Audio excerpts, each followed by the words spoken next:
নমস্কার, আপনারা শুনছেন উত্তরের কণ্ঠ। উত্তরের কণ্ঠ থেকে আমি প্রভাত বসাক, তুফানগঞ্জ, কোচবিহার। গতকালই অর্থাৎ 10ই ফেব্রুয়ারি 2025 ছিল সুপ্রিম কোর্টে 26,000 শিক্ষকের চাকরি বাতিল সংক্রান্ত মামলার চূড়ান্ত রায়দান পর্ব। সুপ্রিম কোর্টের মাননীয় প্রধান বিচারপতি সব পক্ষের যুক্তিতর্ক শুনে রায়দান আপাতত স্থগিত করে দেন। তবে সওয়াল জবাব পর্বে যা বোঝা যাচ্ছে যে সুপ্রিম কোর্টে 26,000 শিক্ষকের চাকরি বাতিল হতে চলেছে। পশ্চিমবঙ্গের সরকারের পক্ষ থেকে গতকালও যোগ্য অযোগ্য শিক্ষকদের তালিকা দেওয়া সম্ভব হয়নি। তবে সওয়াল জবাব পর্বে পশ্চিমবঙ্গ সরকারের আইনজীবী যে হলফনামা জমা দিয়েছেন তাতে তিনি স্বীকার করতে বাধ্য হয়েছেন যে এই 26,000 শিক্ষকের ভিতর 10,000 অযোগ্য শিক্ষক আছেন, যারা ঘুষ দিয়ে, পরীক্ষা না দিয়ে বা সাদা খাতা জমা দিয়ে বা অন্য কোনো উপায়ে চাকরি বাগিয়ে নিয়েছেন। মাননীয় মমতা ব্যানার্জির সরকার দেবেনি বা কী করে? তাহলে তো আসল বিড়ালটি ঝুলি থেকে বেরিয়ে যাবে। মমতা ব্যানার্জি নিজেকে বাঁচাতে 15,000 যোগ্য শিক্ষককে সরকারের দুর্নীতির যুবকাষ্টে বলি দিতে হচ্ছে। এর থেকে স্পষ্ট বোঝা যায় পশ্চিমবঙ্গের মাননীয় মমতা ব্যানার্জির সরকার শিক্ষকের চাকরি বিক্রি করেছেন। আমার মনে হয় এই 26,000 শিক্ষকের ভিতর 5,000 যোগ্য শিক্ষক আছেন কিনা সন্দেহ।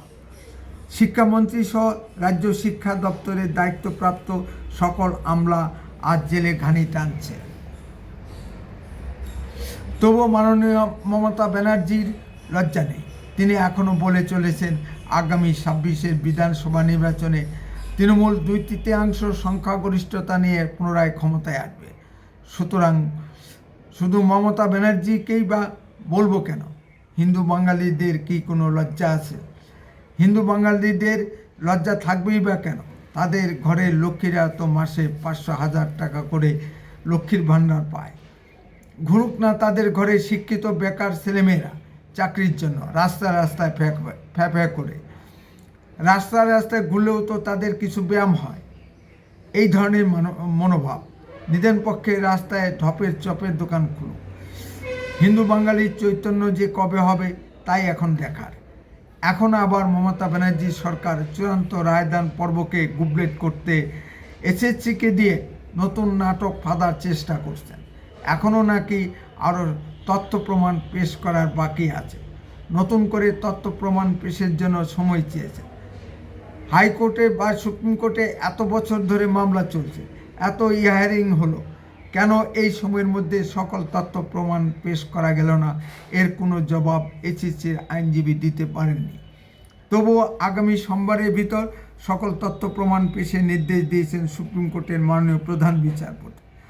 আসলে মমতা ব্যানার্জি চাইছেন আগামী 26-এর বিধানসভার ভোটের আগে যেন এই মামলার চূড়ান্ত রায়দান পর্ব না বেরোয়। তাই যে কোনো উপায়ে কালক্ষেপণ করে ফন্দি ফিকির খুঁজছেন।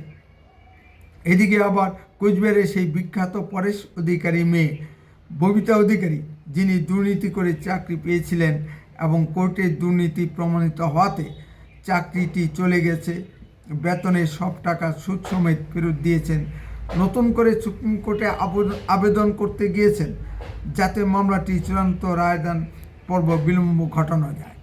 তার আবেদনও মাননীয় প্রধান বিচারপতি খারিজ করে দেন। মাননীয় মমতা ব্যানার্জি আবার আবেগ সহানুভূতির রাজনীতি শুরু করেছেন।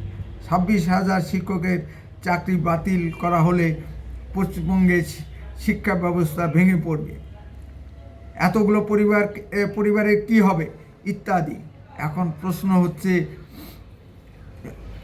যে যখন বেআইনিভাবে ঘুষ নিয়ে চাকরি দেওয়া হলো তখন রাজ্য সরকার কি মনে ছিল না?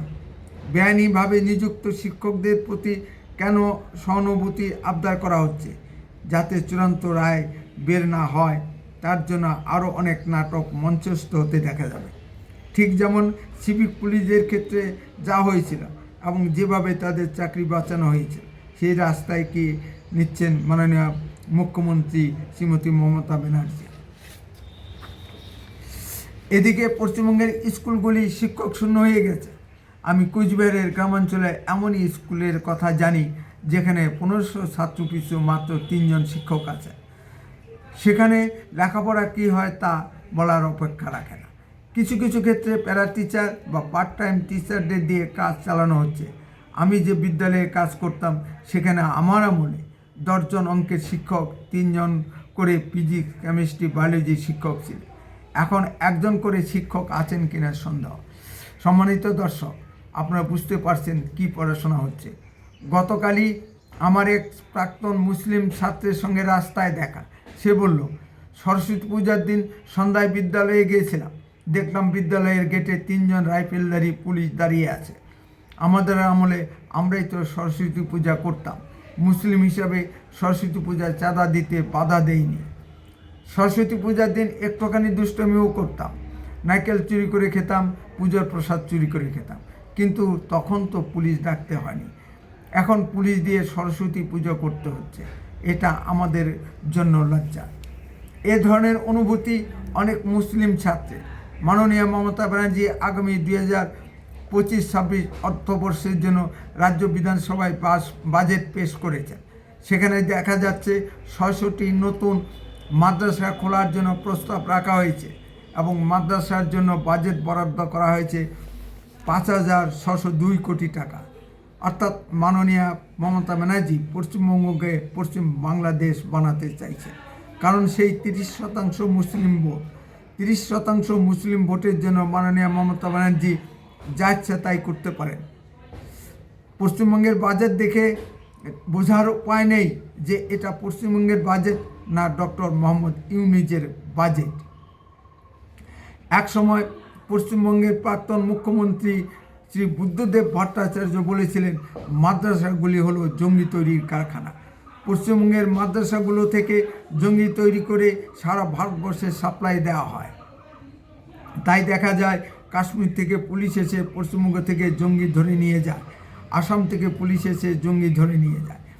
এতে মমতা ব্যানার্জির কিছু এসে যায় না, তার চাই 30% মুসলিম ভোট। হিন্দু বাঙালি কি জাগবেন?